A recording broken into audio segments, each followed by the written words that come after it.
वो बोले, ये परिंदा कहाँ से लाए हो? लड़के ने जवाब दिया, बाबा जी खेतों से पकड़ कर लाया हूँ। बुजुर्ग बोले, बहुत खूबसूरत चकीरा है। यानी वो परिंदे का नाम चकीरा बता रहा था। एक परिंदा कितने नाम, जितने मुंह उतनी बातें। एक परिंदा और इतने नाम। बाद में आने वाले बुजुर्ग ने वजाहत की, दरअसल आप लोगों ने जितने नाम गिनवाए हैं सब ठीक हैं।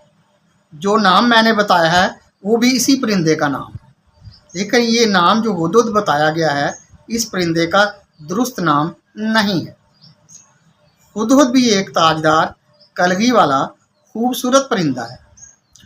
वो पुरकशिश और चमकदार परों वाला परिंदा है। ये स्याह